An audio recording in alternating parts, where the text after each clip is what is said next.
Hey folks, you know I take my trail camera intel pretty seriously. It's a huge part of how I build my hunting strategy, and I'm always looking for gear that just flat out works. Stuff I can rely on. Backed by solid people and the best customer support in the business. That's exactly why I run Tacticam Reveal cell cameras. Whether you're just getting started or you're a full-blown data junkie like me, they've got a camera to fit your budget and your hunting style. My go-to currently is the Reveal 3.0 series with fully integrated GPS. These things are dead simple to set up. Less fiddling, more scouting and hunting. And they run on most major service providers and will automatically connect you to the strongest signal in your area. So no more hiking to the top of a ridge just to realize you've got the wrong service provider. Been there, not fun. Here's the kicker. You don't even need an SD card. That means fewer trips in, less pressure on your spots, and more real-time intel sent straight to your phone. And if you pair it with a Reveal solar panel or a lithium cartridge, you can keep those cameras running longer and spend more time doing what actually matters. Scouting new ground, dialing in a setup, or maybe, just maybe, finally cleaning the garage like you told your wife you would before the season started. Don't just take my word for it. Check out Tacticam Reveal at tacticam.com. Tacticam. Everything you need to take your hunting to the next level. Stay more comfortable, more concealed, and in the stand longer with Oscio gear. Premium camouflage apparel created for bow hunters by bow hunters. Oscio's revolutionary patented camo patterns and innovative features are designed to keep whitetail bow hunters totally invisible and dead quiet. Elevate your game with Oscio. Visit asiogear.com and take 20% off your purchase with code TRUTH20. If you're like me, e-scouting isn't just part of the process, it is the process. And nobody's doing it better than Spartan Forge. This is a veteran-owned company that built the only science-based scouting platform on real GPS collar data and artificial intelligence to predict deer movement. But where it really shines is with their imagery. Spartan Forge now has a high-res UAV coverage for 80% of the whitetail states, down to 5-centimeter detail. That means you can see trails, old logging roads, cuts, even subtle vegetation changes that most apps completely miss. And if you really want to get nerdy, their LiDAR layer breaks right through the canopy so you can see the forest floor. Gives you some visibility to those hidden draws, ditches that big bucks absolutely love to live in. Add in historical wind data and a desktop-only features like Eagle Eye and Cyber Scout, and you've got the most advanced hunting app out there. Start your risk-free 14-day trial today at spartanforge.ai.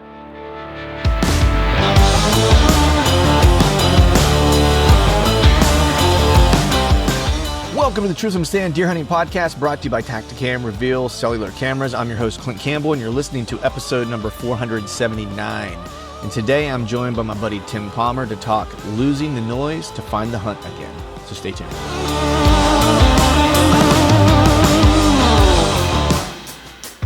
All right, folks, welcome back to another episode of the Truth from Stand Deer Hunting Podcast. And today I got on my buddy, my brother from another mother, Mr. Tim by God Palmer. What's going on, dude? Not much, man. How are you doing? I'm good, buddy. How's the weather up in your neck of the woods, dude? Because you're a little further north than me, man. We got pounded with some snow, and it's like I know it's been freezing cold up there for you too. Yeah, it's been a little rough. It's been pretty cold. Yeah. We were just saying today at work. I was like, this was like the first day we worked in like I don't know, like a week and a half, and I was like, it was 0 degrees when I got in the truck this morning, and I was like. We tried to work because it was going to be warmer. And I was like, yeah, this is not warmer. Not warmer. No.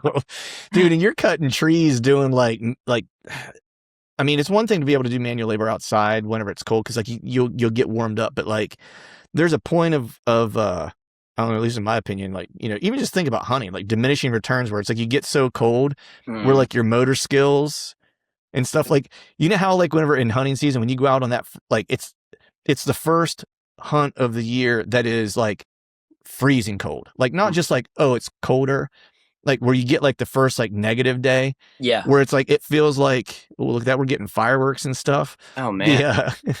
It's like, where it's like, it feels like you can't talk right. Yeah. Where like my speech is slurred. It's like, is he drunk? Is he having a stroke? Like, or is he just that cold? That's literally how it feels. In fact, this is a thing this is a marketing plan. Maybe we shouldn't even talk about this. Right. I want to build they have heated gloves now. Well, I want to build a bow tape that has a heating element so that you can shoot without gloves and you can hold your bow and not not have your hand get cold.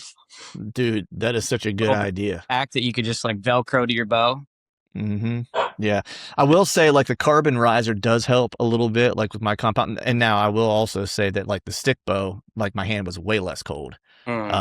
Just, I don't know what he puts on the grip. Like there's something on the grip, the dude that makes it.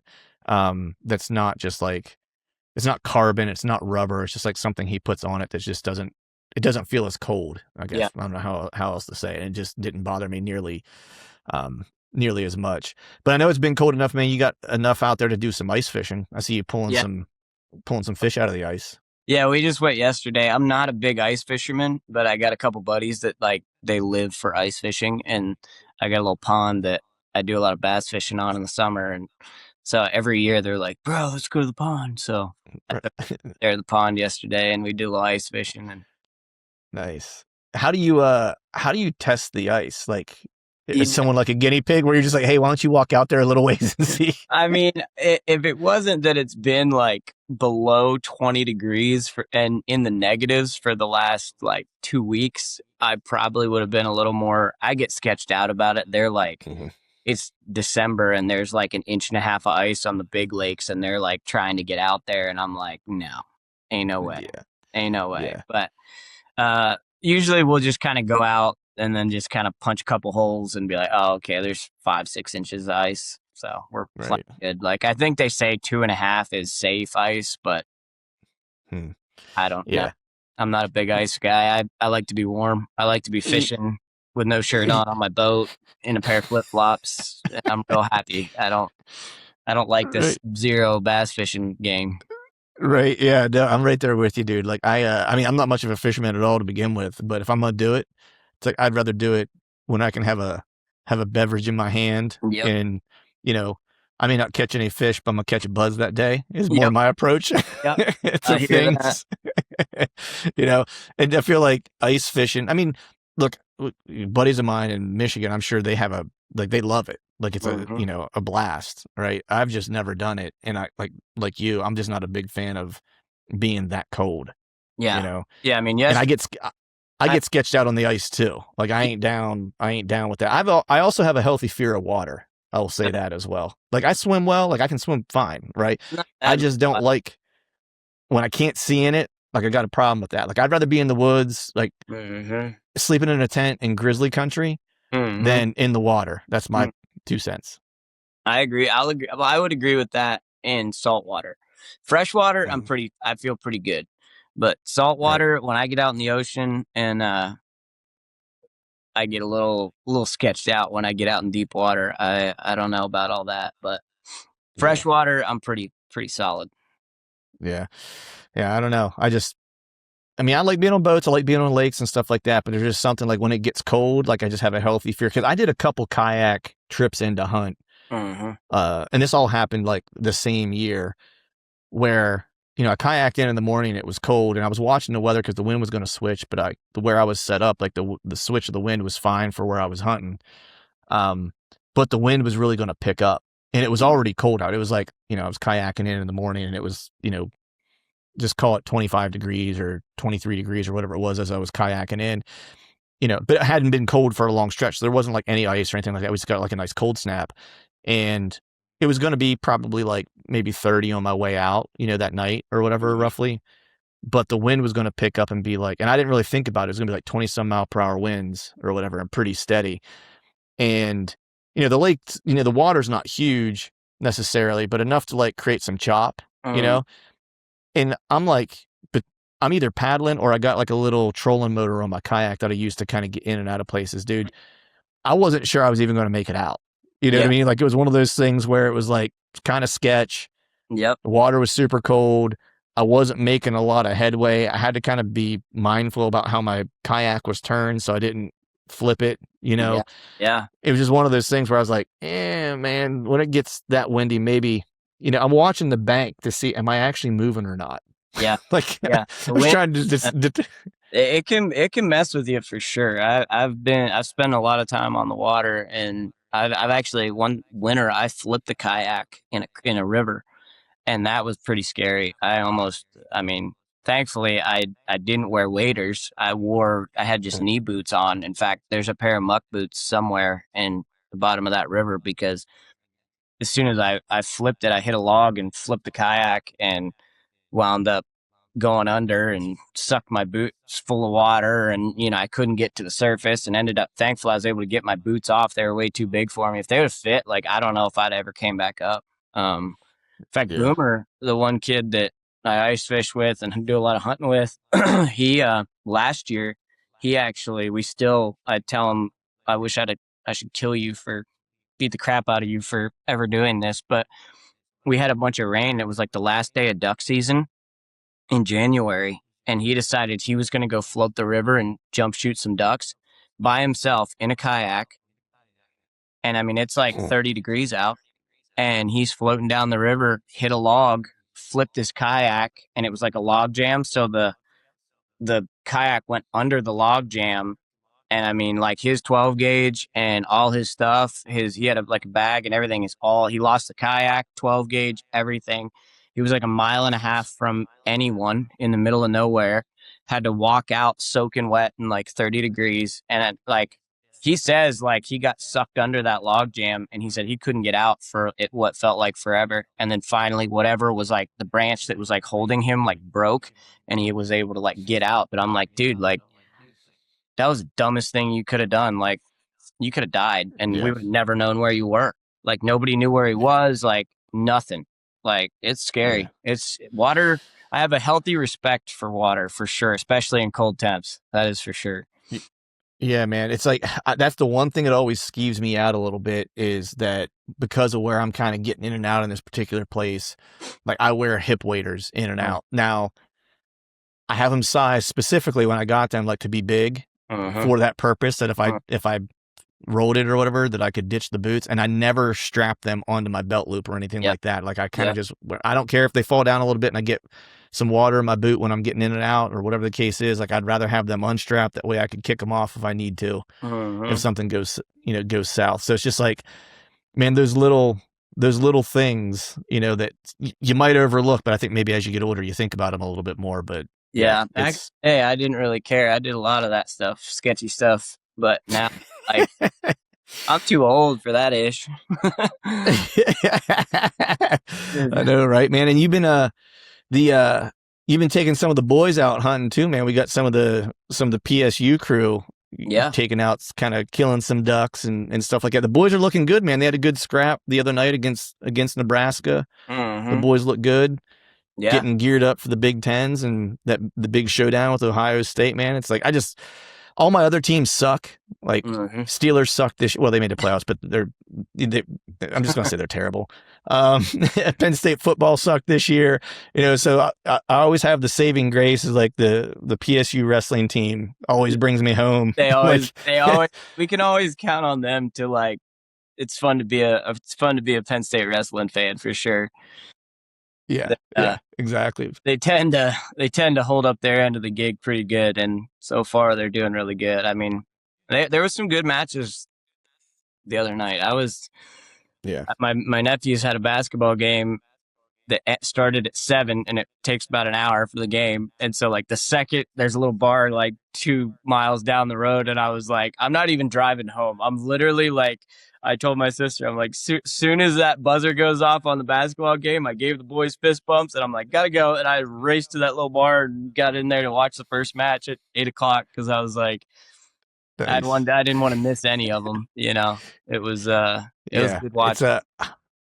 I train on Friday nights, so it's like I record it if I'm not going to get home in time, but I was able to get home in time to watch the whole match. And it was like you said, it was good matches, all the way up and down the lineup. Luke came out and was a smoke show to start. Braden had a tough match, man. That was a good match. That was like a good, like he can hang, like he's right there, like, cause I was very, very curious to see how that match would go. I love Braden, but just coming off the bench, off a red shirt, not being able to get. He's only had a couple matches this year so far. Yeah, he's only had a couple matches, and so it was like, I was curious to see how his gas tank was, and I was heartbroken for him there at the end that he got caught. But I was very impressed. Like, I would say he kind of, I wouldn't say dominated the match so far, but he was definitely in control a lot of the time until he wasn't. But yeah. like, And Hardy's crafty, man. He's a crafty veteran. Like that's his, that's he his knows MO. battle. He wasn't worried that he was Yeah. down, anything like that, Yeah. And then Blaze looked good. Everybody looked real good, man. I thought Levi's match, I was like, that was closer than I intended. I mean, Minto's is tough. I like the fact that he got a little, like when you meet, like, I mean, I've gone to matches with you. You have met Levi a couple times at the matches. Such a nice guy. And it was funny to see him fired up and kind of like toss that dude. I just kind of laughed when it happened. I did too. Like he just gave him a little business, Like, yeah, it's very funny. All those guys, dude. That's one thing I really, really love about wrestling. In like, it equates very similarly to rodeo because like 99% of the time, like my buddies that I used to rodeo with and travel with, we're all super laid back, super gentlemen, very like laid back type of guys when you meet all of us. But then like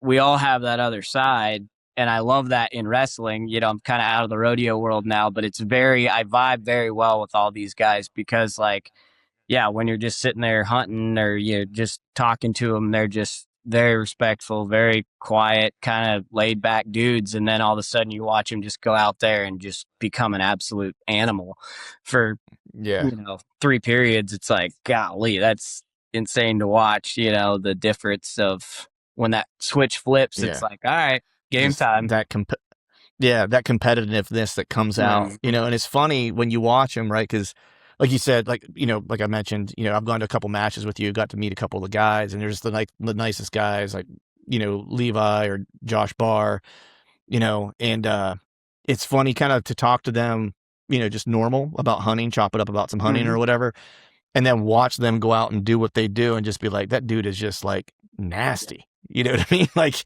you're like, I would not want to get into like an altercation with that dude. You know what I mean? Like just that tough, but just like the nicest freaking people you could want to meet. Yeah, absolutely. They're all, I've been blessed to kind of become friends with a lot of those guys, and I've not met a single one of them, even guys that I'm not like close with or whatever. But like, as far as on the team, like every guy that I've met has been just super kind and very respectful and very kind of, honestly, most of them are pretty quiet dudes. Like they're not big showboat, run their mouth, and they love to have a good time, but they're like just super laid back, and I love that about them. They're just the one thing I really like about going to the matches, chopping it up with some of the guys, is I got, my ears are getting messed up from jiu-jitsu, and like my earbud doesn't want to stay in very well in this ear anymore. And when I see them, my wife's always like, your ears are messed up. And then I talk to Josh or Levi and I'm like, sweet. I'm like, they're not nearly as bad as those. It's like earmuffs. Yeah. I'm like, dude, is that like a dog chew toy on the side of your head, man? Like, what's going on? That is something I've never asked them, but I do want to ask Levi at some point, or Josh, or any of them guys, like, and be like, dude, like hunting, like, does it affect your hearing? Like, can you hear? Because that. Yeah, so it's funny that you say that, because like this past year, right before, like as the summer was happening, like this one my left one got real bad and blew up, and like, was just a problem. And it was like on this one, it was mainly on the outside of it was like what was getting messed up, which like I mean, my wife cares. I don't care so much. This one though, it was the inside of the ear that blew up. And so I was actually worried, because there was a period of time where it got so swelled up that it was starting to like, now it swells up and then once it hardens, it shrinks. And so I figured it would kind of shrink back down, but it was kind of making it kind of funky, where it's like, if I would smile or something like that, it would like make my ear canal a little more narrow and kind of press the swelled up part. And like, and it did kind of change. And I was like, oh man, I was like, hopefully I can hear. And my first thought went right where yours was. It wasn't like, oh man, it's going to mess up my hearing. I was like, man, I wonder if I'm going to be able to hear them deer coming to planes. Like, 'cause they're going to be real quiet. That was my first thought. Yeah. Yeah. Yeah. Yeah. Well, shoot, man. So they're getting ready to hit the Big Tens at the end of the year, and then they'll be off and running to nationals and stuff like that. So hopefully we have got a good rest of the year. Hope the boys. I'm sure they'll do well and they'll be prepared. But always look forward to watching them getting down the tournament season. But when you talking about seasons, man, the themes of their seasons usually are, you know, getting better. Like that's always like their mantra, right? Like if you hear Kale talk about it or whatever, it's like they're just trying to get better every meet, every competition, every practice, just like every day, stack good days. Easy to say, hard to do, right? And they seem to find a way to do it. But if you were to kind of give a theme to your hunting season this year, what would that theme be? My hunting season this year was, man, I don't even know. I would say my theme this year was a lot different than what I usually am.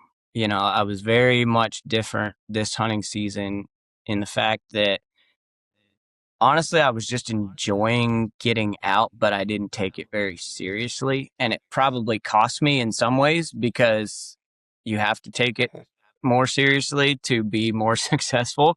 And I think this year, we don't have to get into it, but I went through a lot this year with my wife and I split up and moving and all that. Like I moved into my house, I finally got a place, right at the beginning of archery season. And that was where my focus was this year, where generally, I'm so dialed, I'm shooting my bow and I'm prepared how I should be all the time. That's where my main focus is. And this year I was very distracted.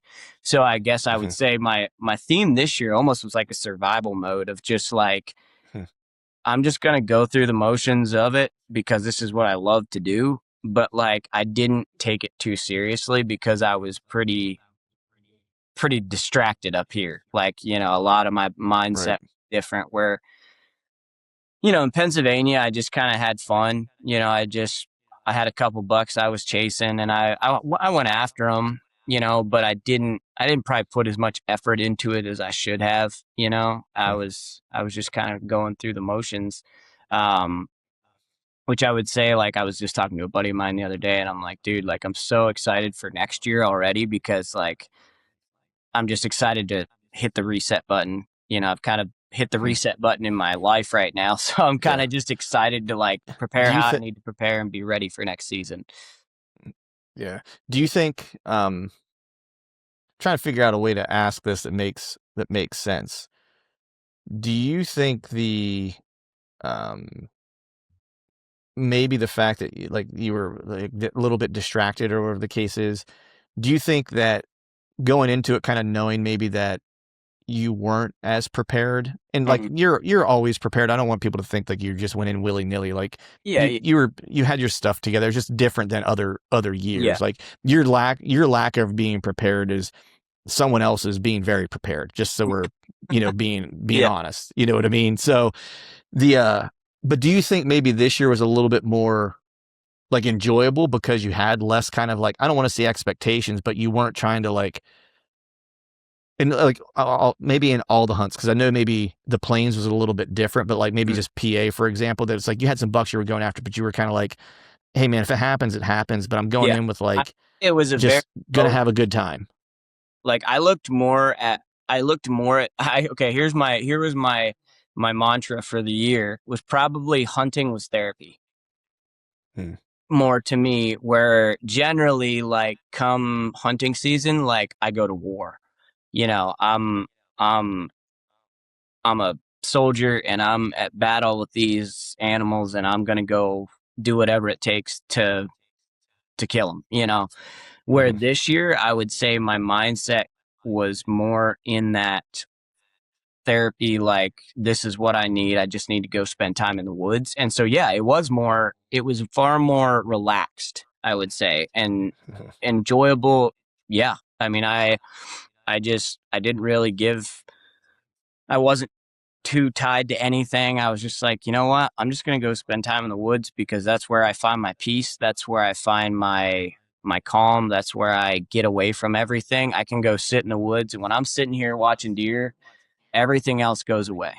And I can just do that without the pressure of, oh my gosh, I gotta kill something, or I gotta find, it was just, yeah, I hunted hard. I mean, honestly, I hunted almost every day of the Pennsylvania season. Like, I think I only missed a couple days in archery season that I didn't go out with somebody or myself, and so, yeah, it was pretty relaxed. It was just kind of enjoyable, kind of more therapeutic of just, this is what I love to do. And so I almost didn't want to, knowing where I was at mentally, I almost protected myself from like trying to take it too seriously, because I knew if I took it too seriously, it would just, everything would get out of balance.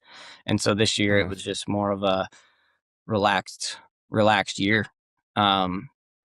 Mentally, I should still put in a lot of work, but it wasn't as serious, Yeah. It's like you put in a lot of work, but you took it seriously, but didn't take yourself too seriously. It might be a way to kind of say it, and it almost feels like, cause I know you and I were talking like right as the season was getting ready to kick off and stuff like that. Well, we talked throughout the year, but we were talking like right before, or I guess as the season kind of was kicking off and you were getting ready to head out west. I think you went to Wyoming, if I'm not mistaken, but that felt like, I know you're trying to get your dad adaptable and stuff like that, but like, I don't know about you, but for me, when I get to go out west, it's just like it's almost like, I mean, yes, the woods are therapeutic for me, as well, but I almost feel like when I get to go places like that, it's even more so. And like, I want to kill an elk like no one's business, right? Or I want to be successful, but I almost feel like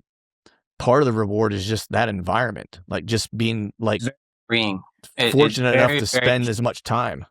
It's very freeing for your heart, your mind, and your soul. If anybody's never been out west and experienced that, like when you go out there, it's almost like here, like, I mean, even I look out, I'm blessed to live in a place where I can see a lot, but like a lot of people back east, you don't get to see much. It's tight quarters, you're kind of confined. And when you go out there, it's very much just that, I don't know how to say that really, but like almost like the world's bigger than you think it is, because you can just see forever, and it's just, you're seeing different stuff. And so, yeah, that trip for sure, like I had zero pressure on me on that trip. Like I was just along for the ride, and, toted my camera along to film my dad. And, that was a special trip to get to be with him, for his archery, what will be his last archery elk hunt. We didn't end up killing a bull, but like I went with my brother, my little nephew, my brother's son.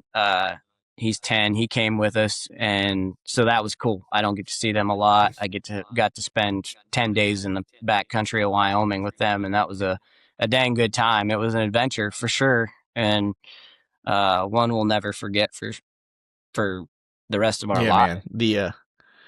I mean, when you get to do like special stuff with special people in special places, like that's just like the culmination of like all the good stuff, man. Yeah. You know what I mean? It's like, because I think some people who haven't done it before could look at it and go, and because yes, I mean, there's always a certain amount of money associated with these types of things, buying tags and getting the fuel to get out there, and like getting all the gear together that you might need for the trip and stuff like that. And like, yeah, and I think people maybe who haven't experienced it, would look at it and be like, man, that'd be real hard. Because this used to be me. I'm speaking from personal, kind of like the way I used to feel. Be like, man, it'd be hard for me to spend that, to buy a tag like that and go out and feel any other way other than kind of disappointed if I didn't fill it while I was there, just based on what I spent on it, stuff like that. But I think once you go out there and you get to kind of take it all in, and I've been fortunate to be able to go a couple different times and stuff like that. And I haven't filled an elk tag yet, and every time I come back, I'm never disappointed. Never. Yeah. It would, and even my dad, he was a little disappointed that he didn't get to kill one, but like, I mean, for the rest of his life, that'll be the highlight of his life, was being in those mountains with us. And I mean, that's, at one point, like, cause I won't lie, it was a little bit difficult. My dad is I think he's 65-ish, and you know, has some health issues. You know, he worked his butt off getting in shape for that hunt. I mean, he did a lot of walking and hiking and all that, but like, especially high country elk, like, it's a lot different even than like what you're seeing on TV in the timber or whatever like that, where it's above the timber line. Like, you're talking way up there. And, you know, with us coming from back east to Wyoming, when you go from sea level to 10,000 plus feet, it's tough. It was tough for me. And I was, at the time, I was in really, really good shape. I was coming off of training for an Ironman race and whatever. I was in some of the best cardio shape of my life, and it still kicked my butt, you know? And so, you know, it was tough, you know, and I think at one point my brother was kind of getting frustrated, you know, because there was a few situations where it was like, Dad, we got to get a quarter mile that way to that dip where they're cutting through, or we got to cut them off. And he just physically couldn't get there as fast as he needed to. And I don't know that I could have either at that point. I was so out of breath, you know, climbing straight up and down in no air. But I told my brother, I'm like, dude, I'm like, we got to take the pressure off. Cause like my brother's a very go, go, go kind of guy that gets a little more high strung probably than I do in some situations. And I'm like, dude, like at the end of the day, like, I know we want to get Dad a bull, but like, it's not worth killing him or any of us for it. So like, he's just happy to be here. The fact that he got to sit here with us on the side of a mountain and watch 1,000 head of elk grazing across that draw, like, that's awesome. And it's awesome for me too. You know, like I loved it. It was a great trip. Definitely was a lot of work, but it was a great trip for sure. And it meant, man, those and it meant a ton, dude. Like, I'm just like sitting there with his boys, I'm sure, you know, and a grandson, you know what I mean? Like, it doesn't get much better than that for him. That, you know, if he would have killed a 380-inch bull with a bow, like, it wouldn't have meant any more to him. Sitting there with us meant more to him than that, you know, and that was the beautiful part of it. It was fun. It was a lot of work. It was we could talk about that trip for like the next 6 hours, because there was a lot that went down. We had a lot of grizzly trouble. We had first time riding into camp, where we were going to camp. There was a dead steer that one of the ranchers had. A steer got killed, and it was like, I mean, not even 150 yards from where our base camp was. And we rode up over with pack horses. I had 2 pack horses. My brother had 2. And then my dad and my nephew were on their horses. And we rode up over, and there was 6 full-grown grizzlies, and 2 of them were sows with 2 cubs each. So there was a total of 10 grizzlies right there within 100 yards of camp. And I mean, it was wild. I've dealt with a lot. I've been in the backcountry. I've run into bears. I've run into wolves. I've run into all kinds of stuff, but I've never had that concentration. Like, usually it's like, oh, there's a bear. We see 1 bear per trip or something, you know? So to go out there and have 10 grizzlies within 100 yards of you while you're trying to unpack and get stuff, and then all night they were trying to come into camp, and, you know, I mean, I didn't sleep hardly for the first 3 nights until they got that carcass cleaned up and moved on. Like, thankfully then we never saw another bear after the first 3 days, but those first 3 days, it was a little sketchy, you know. It was like jumping into chum shark waters. It was just like stupid. Like, what am I doing here? Like, you know, you're basically like a tent taco at that point, dude. Yeah. Like, it was like you're literally laying there, and all night, like, those bears were all fighting over that carcass. So you're just laying there, just listening to them. I mean, like, it sounded like they were right outside the tent fighting over that carcass, and you're just laying there with your pistol, like, well, I hope they write a good story about me one day. Right. I've always been curious, man. Like, what did the horses do? Like, the horses, I've heard different stories where it's like horses will, like, you know, alert you that the bears are around if you don't see them. Like, they kind of know first. And I've also heard that, like, that for whatever reason, and I don't know if this is just like folklore or wives' tale or whatever, that grizzlies are like nervous around grizzlies are nervous around horses. Like, they don't like them for some reason. But I always thought that was weird, because I was like, like they'd just be like an elk or a moose to them, I would think. I know you're a lot more less likely to like get charged by a grizzly if you're on a horse. Just based off of like, I mean, my brother and them, like my brother cowboys all the time for a couple big ranches out there. And like I mean, they have grizzlies get into their cattle and they'll just run them off with their horses. You know, I think obviously you're 6 foot off the ground and you're a big animal. So a bear looks at it a whole lot more threatening to them than just mere you walking on the ground.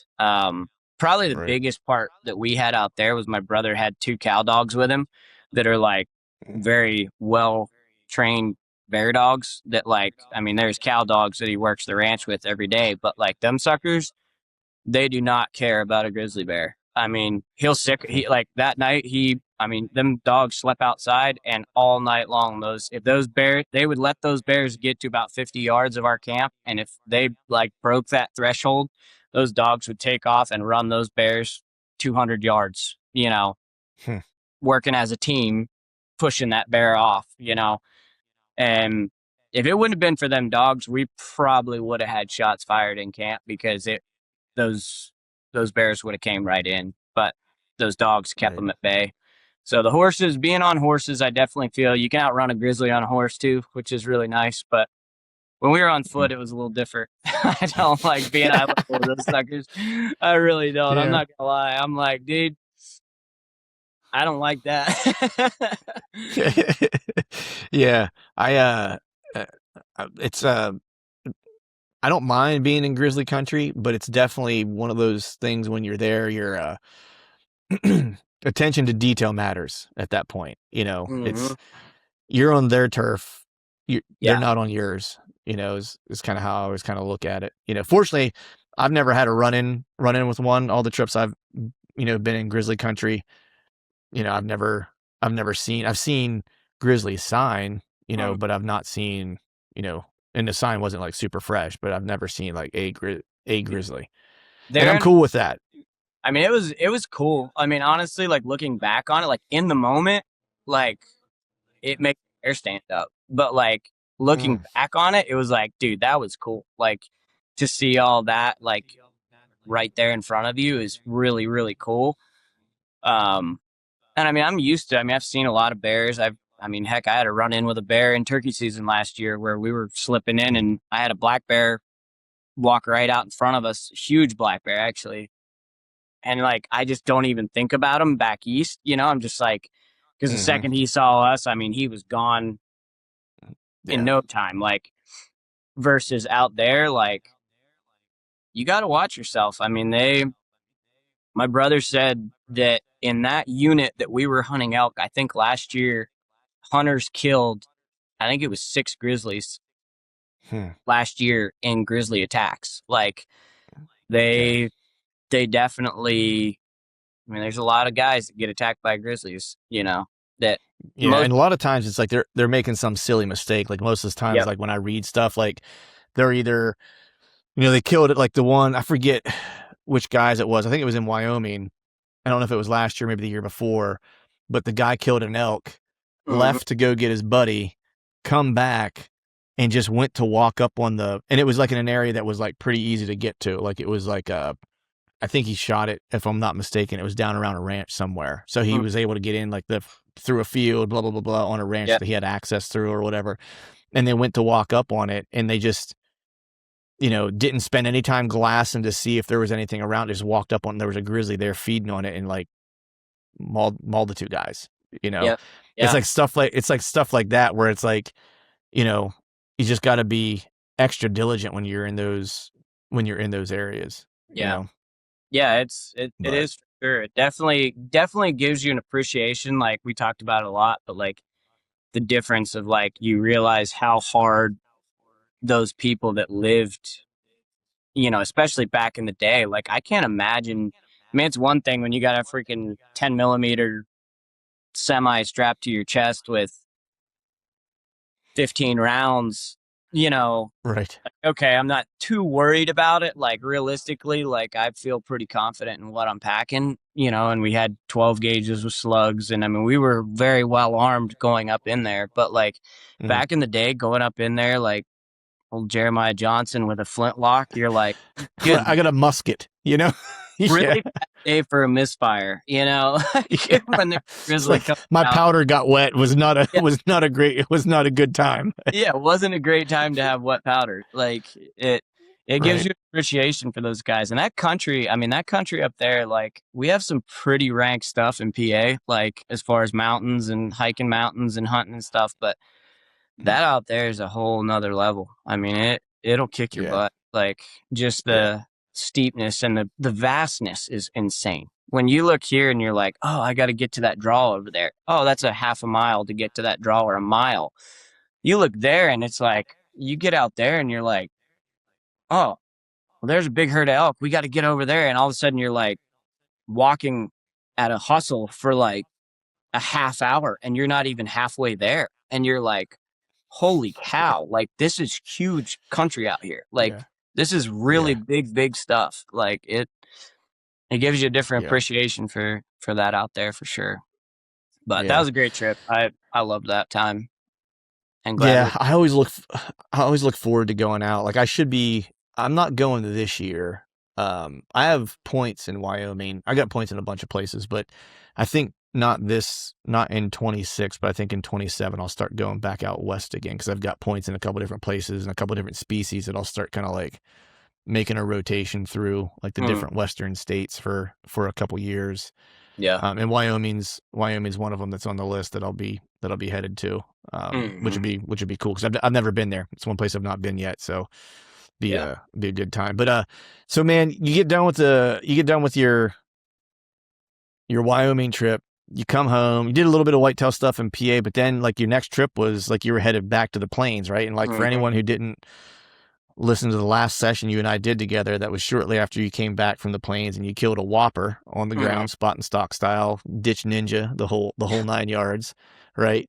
Yeah. And so you were going out this year. You and I were like, we were out together. Well, we weren't together, but we were out during the same period of time, texting each other and stuff. And, both kind of commiserating our situations at times, sometimes we had good days, sometimes we had bad days, but, I know my plan with going out there using the stick bow, I was kind of like swinging for the fence, right? And you and I both kind of had a similar attitude where it was like, dude, I had a great trip the last time I was out here. It was money in the bank. So now I'm just going to go for broke and see what happens. And maybe, I don't know, I think back on it now, I'm like, man, maybe I should have had a little different approach. Yeah.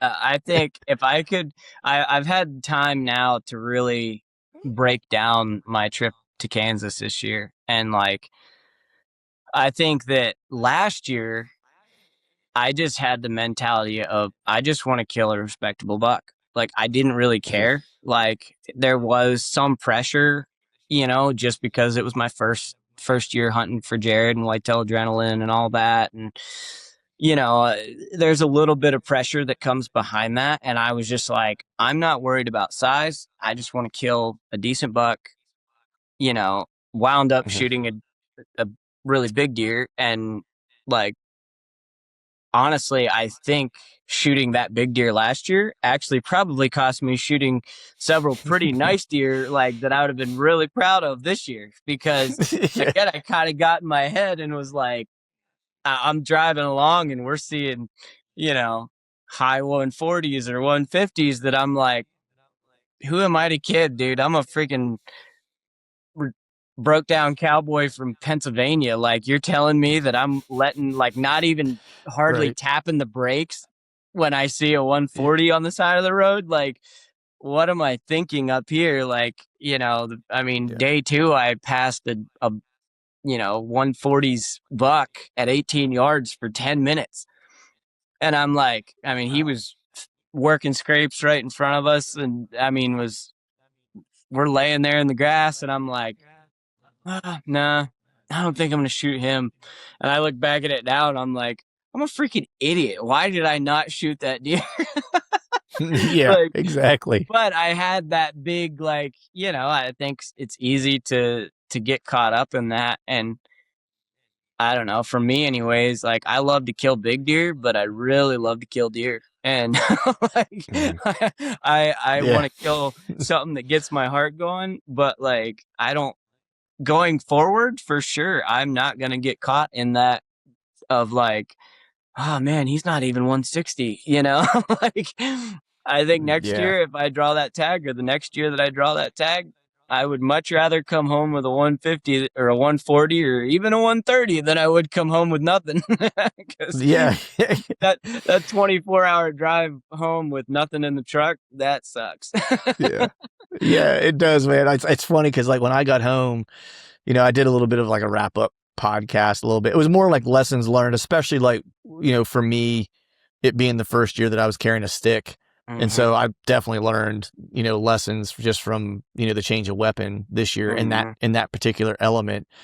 And, I had said that I had made that trip, with a critter in the back, and I've made that trip before with a critter not in the back, right? mm. And they're two very different drives Oh, home.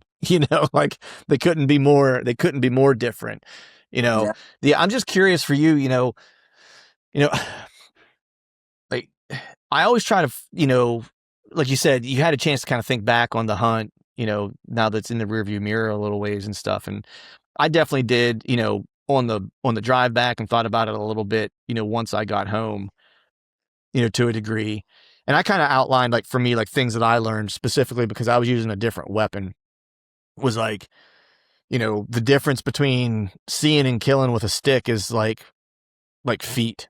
Mhm, It's not even yards, now, and I had one, particular one, like 5 yards. I just needed 5 more yards 3 different times. Right.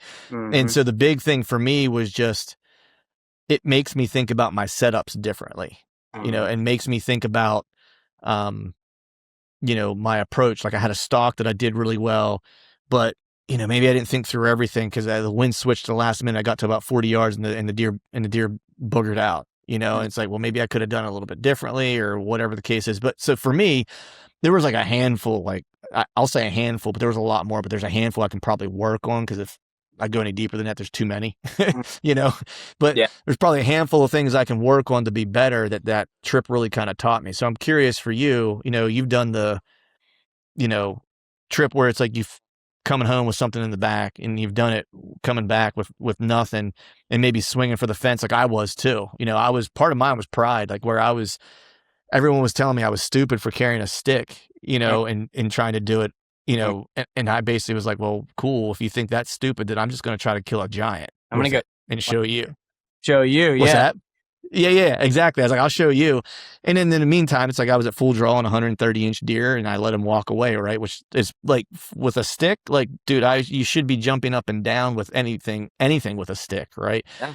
And it was just pride and ego got in the way. So that was like the first big lessons. But I'm curious for you, thinking back on it, aside from just, going, hey, I'm going to have a good time and just shoot a good buck, and I'm not going to like let deer walk that I shouldn't be letting walk. Mhm. What else did you kind of like take away from that hunt as far as like, learnings and stuff like that? Yeah. I would say, like, first off, very touching exactly what you said, pride and ego, you know, because like, I killed that one last year, and you have that one in the booth at the shows, and people are coming up and talking to you, and you pick that buck up and you're like, yeah, I killed this one last year.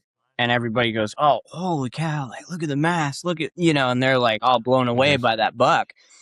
And I think this year, subconsciously, a lot of those deer that I was looking at, I'm looking at them almost through the scope of, man, that's a really beautiful deer, but that's not going to be a jaw dropper. That's not going to be Mm-hmm. something that people are like, holy cow, that's a giant.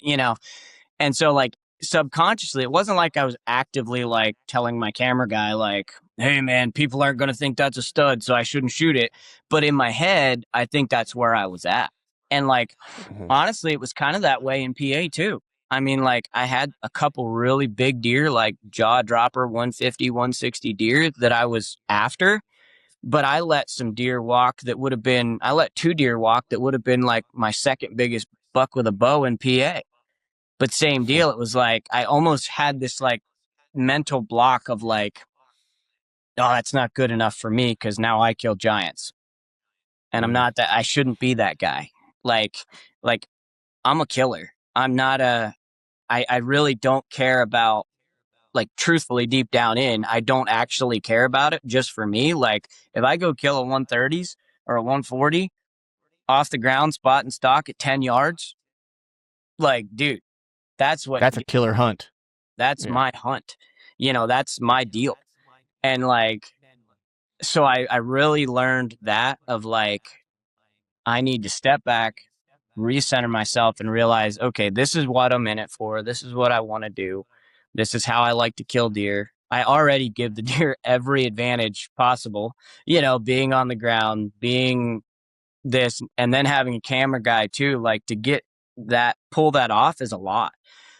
Yeah. And then I think like this year, it went from being like the first few days, I'd say probably the first 6 days, I was mega hunting, where I was like trying to find a really big deer to like raise the bar for for whatever.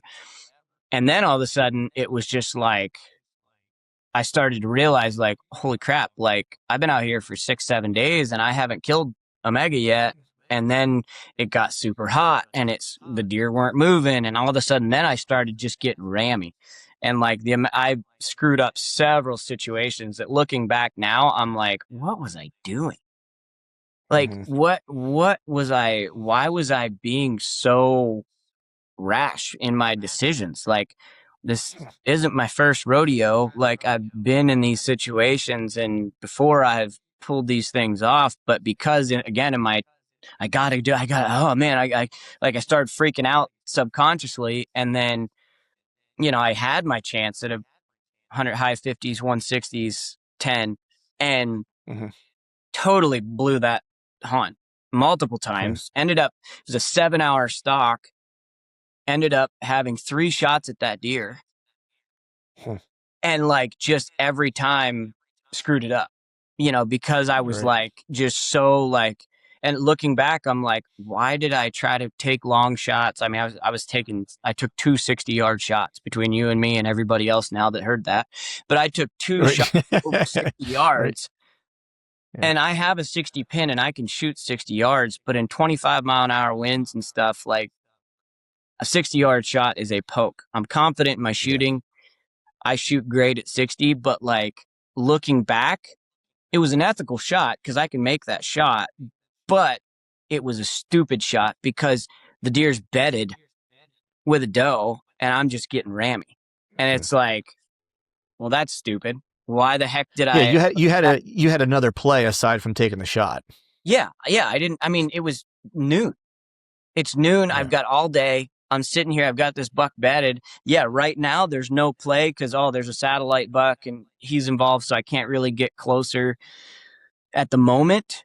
But like, if I'd have just stayed put, stayed dialed, stayed focused, and not gotten all excited, like, sometimes you got to make a move and sometimes you just got to sit your ass right there and don't do anything for a little bit because you're going to blow the whole deal, And that's what I did. And then, like, obviously that really, like, after I screwed that one up, like, I was really got pretty negative in my head.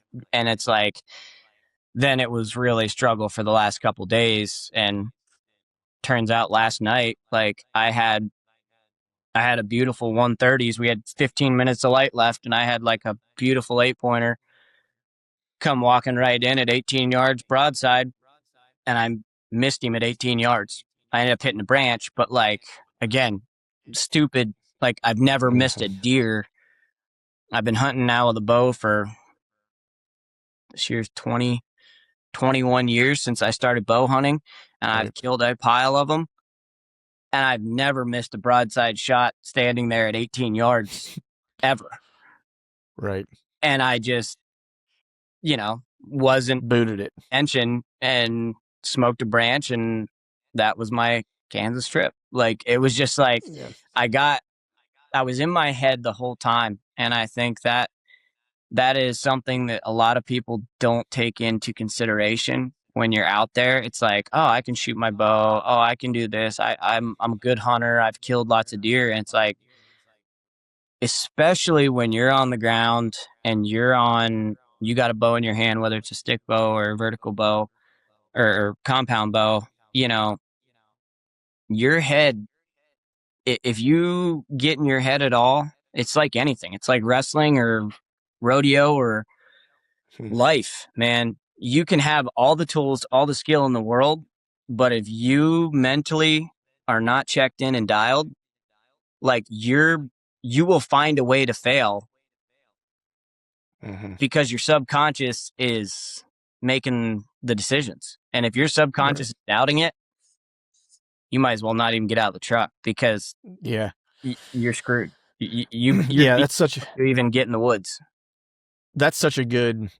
I mean, you're so right. It's funny because I'd love to at some point get Levi on the show because that's actually what I want to talk to him about.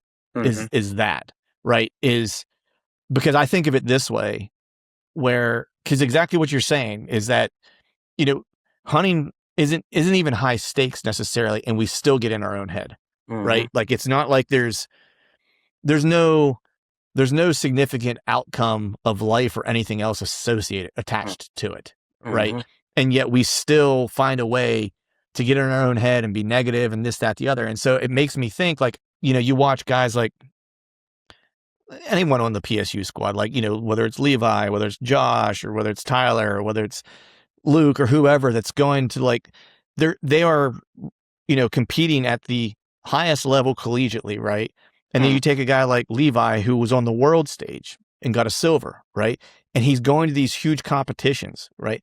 Like I've done some jujitsu comps and dude, I get nervous before I go do these and nobody cares whether I win or lose. Nobody. Like my wife doesn't care.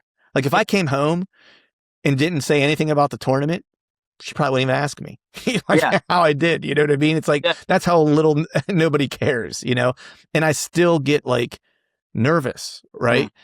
And so I'm always curious, like when guys like at that level that compete, like it's so much, like you hear people say it's so much mental because like the people at that level are so like it's splitting hairs as far as like who's better than the next guy. Like they're all pretty like on par or comparable to each other. And so the difference becomes like your mental capacity, your mental capability, right? And are you dialed in mentally? And I'm just like, to have people who are elite, like I would just love to talk to a guy like that and be like, what is it? Like, how do you not let the moment get too big and get away from you? Right. Like, how do you stay present whenever, on the outside, everybody's watching going like, dude, everything is on the line, like everything, and somehow those guys at that level are able to just get the next takedown, score the next point, win the next position. Like it's one thing to say it, but it's a whole different thing to kind of do it. And like, you see that in hunting where like what you're saying, I had a similar thing, not that I missed, but like whenever I had access to that piece and then I lost access to that piece of property that I got permission on, I tried, like, I knew it was happening. Like I was mentally kind of going into a ditch and I was trying to pull myself out of it. And it was just, I would get out of it a little bit, then I would get negative again. Then I would get out of it a little bit, then I would get negative again. Right. And it's not a great comparison to like a world medalist in wrestling necessarily, right? But similar kind of thing where it's like I wasn't able to pull myself out of it. You know what I mean? Like I wasn't able to get myself out of the rut. And maybe it's the equivalent of like a guy like, the entire PSU team, basically like some of those guys losing in the semis last year in nationals and being able to come back and get third. It's like, it's really easy to go, like how many people do you see in the tournament every year losing the semis and then just go in the tank, dude, after that, where they don't win another match. Yeah. You know what I mean? Because it's just like the thing that they wanted is no longer available. So the next best thing isn't good enough and they just go into the tank. Yeah. You know what I mean? I learned that hugely in rodeo because that was the biggest thing I learned from traveling with some of the best in the world. Like I was blessed to travel with multiple time world champions. And those guys were just like so dialed that they weren't thinking 3 steps ahead. They were just taking what was in front of them. And I think even last year, like I look at the the stock that Jared and I pulled off on that buck last year. And like truly that stock was over 5 different times. Mhm. And instead of like, oh man, he moved again, or oh, we lost him, it was just, okay, we lost him. Well, let's find him back. Let's find, oh, there he is. Let's go again. And we go again. And he gets up and walks off with his doe and has no clue we're there. We just kept on him, kept on him, kept on him, kept on him, kept on him. And finally we had our opportunity. And I think a big part of success in those high stakes moments is just doing the thing that's in front of you. Like, I can't make the shot before I get close. I can't get close if I'm thinking about the shot. I can't get the takedown if I'm having to. I can't be thinking about getting a takedown on a guy if I'm currently defending him taking me down. I got to just, in the moment, just almost check out to where I'm just functioning on a millisecond by millisecond mindset. And with rodeo, that was where it was 100%. I mean, my guys that I traveled with, we always joked about it because like they could always tell if I was like really focused and like looking at my horse and like really focused before I nodded, I'd suck. But if I was out there and like totally like, if I was like sitting on the back, the one, they still joke about it because there was this one show we were at and it was a big deal. It was a big televised event, big Coliseum in Indianapolis. And my buddy was helping me and I'm sitting on the back of this horse and they're like, the next guy's going and I'm sitting there getting ready to go. And I just looked over at him as I'm literally like about to nod my head on this horse. And I looked at him like, bro, did you see that blonde in the front row? And he was like, which one? I'm like, that one. Like, she's a smoke show, you know?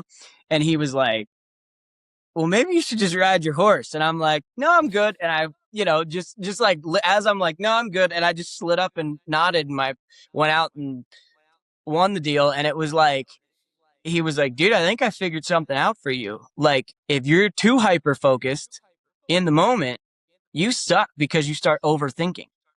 If you're not thinking and you just react to the moment, you find success because your body knows what to do. If you're a good hunter, like if you're an average hunter, even who you're efficient with your equipment, you're proficient with your skill, your stalking, your tree stand setup, whatever. We all know how to do this. We've all done this a million times in our head. But if we overthink it, then Jared always talks about the battle of the minds, the battle of your subconscious and your conscious. And your conscious is going to make you second guess everything, where your subconscious is going to get your preparation is going to give you the ability to just check out of the moment and react to the millisecond to where you're going to be dialed. It's like it's a very deep subject that you can talk for hours about because it's like, if I'm not focused at all and I'm completely checked out, I'm not in a good way. But if I'm hyper focused to where I'm overthinking it and caring too much, I'm going to fail because I can't adjust for the moment, the things that are outside of my control, like a deer. Right. I can't. Yeah. So I'm going to play that battle of the minds. And then you have that failure because you're not reacting to the moment. And I think that's something in hunting that I've had to learn, to just react to those moments and just not get flustered, not get in my head about it, but to just go through the motions and trust my preparation, trust my skill, trust my things, and then execute when I need to. And the this part that you just said there that I was like thinking the entire time was like the trusting your preparation, right? Like, whether it's you preparing for rodeo, where it's like, cause like you've practiced, you've dialed in, like you've worked on like these little small details, right? Same thing with a guy who's wrestling in the NCAA finals. When the finals are there, the hay's in the barn. Like there's no rep that you're going to do between tonight and tomorrow when you wrestle in the finals that's going to make a difference. right? It's like the preparation is there. So now you just have to trust that you did the right things all along the way to get you there, right? Yep. And then trust that and do those things. And to your point, you know, just doing like, that's like when you said just do whatever the thing is in front of you next, like that is so important, right? Yep. Like no matter what it is, whether it's hunting, whether it's wrestling, whether it's work or whatever the case is, it's good to have a vision of like where I want to go or, you know, what I want to be or whatever the case is. Like that's not bad. But if that's the thing you're constantly looking at, it makes it real hard to climb Mount Everest whenever you're just looking at the top. Yeah. You know, you climb Mount Everest by putting one foot in front of the other a bunch of different times, right? And that's with anything, right? And it's hard to convince ourselves of it though, right? Because we want to daydream and wander out there and, you know, visual, like pretend like we're at the finish and I think visualizing that stuff can be helpful as long as it's done in a way where you're visualizing the success, right? I'm watching myself succeed, you know, that, you know, whatever that ideal state is, right? But it's like the dirty work that has to get done is just the incremental things that need to be done in order to get there. And that should be the thing that is just, you know, which is the focus. Like if you're on a stalk, to your point, it's like, can't kill him until I get to him. Right. So don't even worry about the shot until I get there. Right. You can't kill him till you find him. Right. So don't worry about anything else other than just location. Right. It's like all those things in sequence. I forget what movie it was. That someone's. Yeah. It's so easy Go ahead. to get sidetracked, you know, because you got all that going on in your head. And I think that was a big part that I struggled with this year was just that I was sidetracked with, you know, kind of thinking that I had to kill some mega giant. And then, you know, then when I'm in the moment on a 130, I'm second guessing in my head, like, oh my God, I'm only shooting a 130. What's the last day? I have 15 minutes to hunt. And I'm over here like second guessing my decision to kill this deer because I'm like, oh, that's not a big enough deer. Oh, that's not you know, blah, blah, blah, blah. And I'm up here instead of then I'm not focused on what's in front of me, which is just executing the easiest shot I've had in a really long time. and I still found a way to screw it up because I'm out here listening. There's all this noise in my head that's making me not execute in the moment because I'm thinking stuff and I shouldn't be thinking stuff. I should just be, there's a deer. What's the next thing in front of me? I got to get my bow drawn. Okay. He's still broadside standing there and my bow's drawn. What do I do? Oh, well, settle your pin and touch it off. You know, like you've done this 1,000 times. Yeah. Like, but instead I'm listening to noise in my ears about everything else going on. And, you know, your body finds a way for you to fail almost like, in some sense, like, and I think that's how it is in just about anything, man. You can get caught up in all that noise. Yeah. I was listening to a guy, a very successful businessman. I was listening to him on a podcast and, he had worked with, you know, Steve Jobs and like Jeff Bezos, like I think Jeff Bezos, he had worked with all these guys who were, you know, billionaires, you know, Musk, like doing different things. Like he didn't work for them. He knew them. And I think like maybe he consulted with them on different things at different moments in their career. It wasn't like he was best friends with them. He just had a working relationship with them based on like the business that he had. And what he had said is that every one of those high functioning, like successful people, you know, he's like, this is in business. He's like, but this is really in anything. He's like, you could take it to the bank for anything. He's like, those people, their life he's like, information comes to you in two ways. He's like, you can think of it really simply. He's like, it's either signal, which is like something that's informing you that is important, that you need to be paying attention to do whatever it is you're going to do, you know? He's like, and then the other form of it is noise that we kind of refer to, right? And like people get caught up in like, well, what's noise? What's not noise? And he said, basically, he's like, these guys operate at like 80% signal, 20% noise. Like they only 80% of their time is spent dealing with information that is important to them to help them achieve the things they're trying to achieve. The other, you know, 20% of the time they'll they'll look at Instagram or whatever, or they'll go out to dinner or whatever the case is, right? Like that's noise for them. It's like, but 80% of their life is signal, is only the stuff that matters, right? And if you think about in hunting, you know, if you went to the woods and you were scouting, spotting and stalking, driving, looking for a critter, and you spent 80% of your time focused on only the stuff that mattered that you were looking at and surveying, right? And 20% on like, you know, because I'm guilty of it, dude, getting on my phone, looking at dumb bullshit. Like I don't even want to know the deer I've missed, like not missed physically, but like didn't see because I wasn't paying attention. You know what I mean? Oh yeah. So yeah, 100%. That's facts right there. It's so easy to get caught up in the noise, man, when you're moment, and it's that way in everything. It's that way in life. It's that way, and it's that way in sports. You know. Yeah. And Exactly. Yeah. The one thing that wasn't noise though was you killing a bear this year. Yeah. That was signal. What's up with that, dude? That was pretty killer, dude. When I saw that post, I was stoked for you, man, because like, I mean, like I said, some of the year was less than ideal at different times, you know, and then I was stoked whenever you bought your house and stuff like that. And I was I was rooting for you in Wyoming. And then we were both out in the plains at the same time. You and I were daily texting each other like, hey, what'd you see? How's it going? I was rooting for you then too. And like, you know, you text me like, blew it on one. And I'd be like, yeah, I screwed one up too. You know, it's like, and so when we got back home, it was kind of like, you know, I got back home and I didn't really do a whole lot. I had some family stuff going on, so I didn't do a whole lot of hunting after that. But whenever I saw your post and that you killed a bear, I was as fired up as I could be for anyone.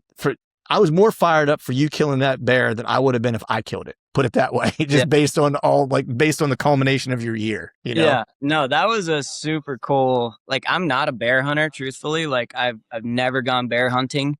I think maybe one time I went and walked through the brush with some buddies that wanted to go drive bears or something, and that was about it. I was like, yeah, I'm never doing that again.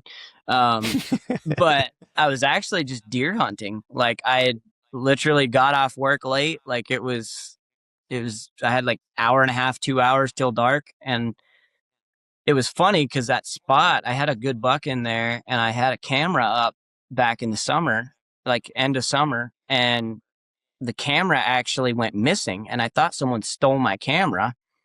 Well, then turns out I found the camera later, a couple days later, and it had bear pictures on it, and this bear had ripped the camera off.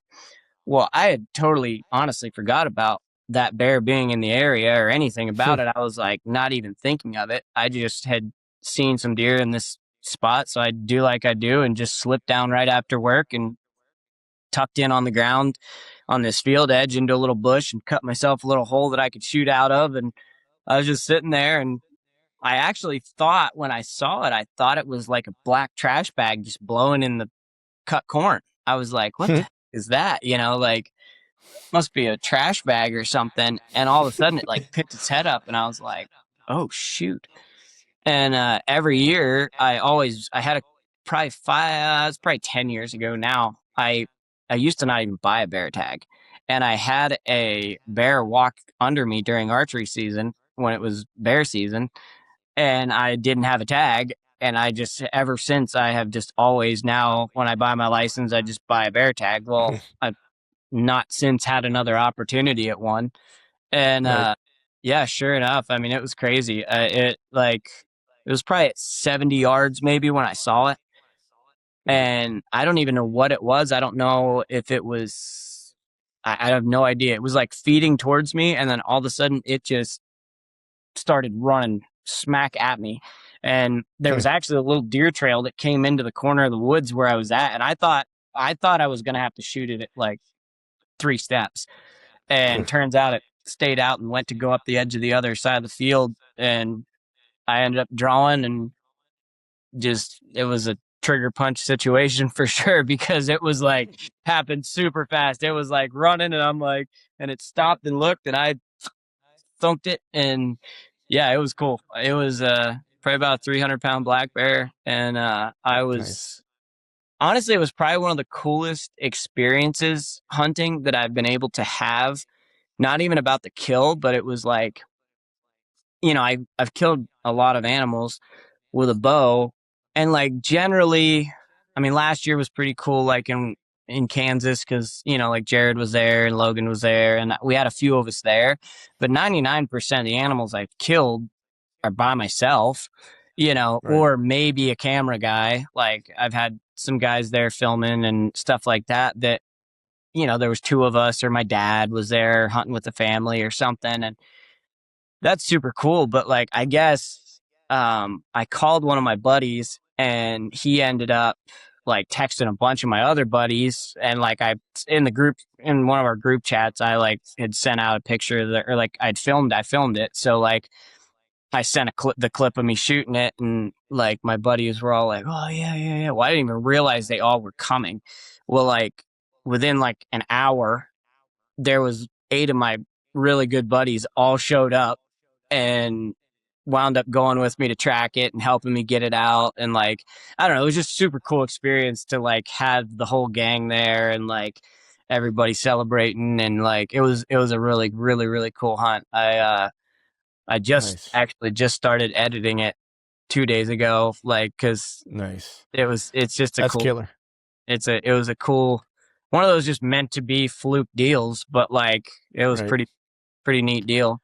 Nice. Now you can shoot for the Pennsylvania Triple Crown, dude. And isn't that like in a 12-month period of time, like bear, turkey, and a whitetail? Yeah, right? I killed a buck and my bear. So now if I shoot a turkey in the spring, which I should, Yeah. I should have it. I didn't even think about that, but Yeah. yeah, that'd be cool. There you go. Don't you Yeah, get that'd be awesome. You can like register it. And... I think so. Yeah, don't quote me on it, but I think there's like an official something or other that you get if you get them all registered or whatever. I'm not sure exactly how it works. The only reason I even was thinking of it was when we were at the match. Someone was talking about somebody wanting to get like their Nate wanting to get his buck so he could get his Triple Crown with his. Yeah, so that means you need to make that happen before him, or else you won't hear the end of it. Oh yeah, I better. Well, the only crappy part is I'll be taking him out in youth season for turkey, so he'll probably kill a turkey. Although he didn't kill a buck though. He's got to get his buck yet. Yeah, he didn't kill his buck, so he's not going to be able to get it this year because he didn't kill his buck. Yeah, that's right. Yeah, that nice, was a special hunt. I've never killed a bear, and I learned one thing about bear hunting, and that is that I will never, ever, I don't care if it's the next state record, I don't think I will shoot that sucker if it walks under me if I'm 2 miles back in, because we only had, thankfully, where I was hunting, I was literally hunting less than 300 yards from the truck, and the bear actually ran towards the truck when it died, even though it only went 50 yards. It was like a 250 yard straight downhill drag to get to the truck. And that bear, that was a lot, man. Trying to drag a stinking bear, like that's a big animal. Yeah. I don't know that I'd want to shoot a 500-pounder back in the back of the mountain like some of them guys do, because that's a lot of work to get that sucker out. That's right. Yeah. No thanks. I'd be quartering it on site. Yeah, exactly. I might let that one walk and just tell the story, I'll just get a video clip and say, yeah, couldn't get a shot. Yeah. There's a tree in the way. I don't know. Yeah, right in the way. Man. The whole time I couldn't get a shot. Right. Yeah. Well, shoot, man. I've kept you here just a little over an hour, man. I want to be sensitive to your time, let you get on with your evening so you can get up early in the morning, get back out in that cold, to go to work. But before I let you get out of here, let people know where they can find out, more about what you got going on. And then I think I'm not sure if it's confirmed or not, but if the Whitetail Adrenaline guys and you were going to be at the Harrisburg show, like make mention of that, if there's anything to mention there. Yeah. So my personal Instagram is Buckin' Obsessed. That's on my Instagram. I also have a YouTube channel that's Buckin' Obsessed. I've got some of my own personal hunts and stuff like that on there that we filmed. And then, of course, go follow Whitetail Adrenaline. Everything's on there. The new season just came out here this fall, The Reckoning 3. So be sure and check that out, Whitetail Adrenaline on Instagram. And you can get the DVDs at whitetailadrenaline.com. We will be in Harrisburg coming up, I believe this Saturday it starts, right? Yeah. And we'll be there. there. This will be out the week after that, so it'll be Yeah, it should be the next. We'll be there. And come stop by the booth, check it out, and we'll be there. As far as I know, so if anything changes, I'm sure Jared will make an announcement on Facebook or Instagram and stuff. But come stop by and talk to us. Come see us. Nice. Awesome, buddy. Well, I appreciate you, man. Always good catching up with you. And then you and I, of course, will be talking because we got a lot of great Penn State matches coming up to converse over. So good stuff coming up. All right, folks, that is a wrap for today's show. I'd like to thank all of you for listening. And if you haven't yet, please head over to iTunes and leave us a 5-star rating. And be sure to subscribe to the podcast. And hell, while you're at it, head over to YouTube and give us a sub there too. I'd be super appreciative if you do those couple things for me. And before I shut this thing down, I need to give a big shout out to our partners who continue to help us make this podcast possible. Tacticam, Osseo Gear, Hawk Optics, Face Off E-Bikes, and Lathrop & Sons Boot Company. And until next time, we'll see y'all.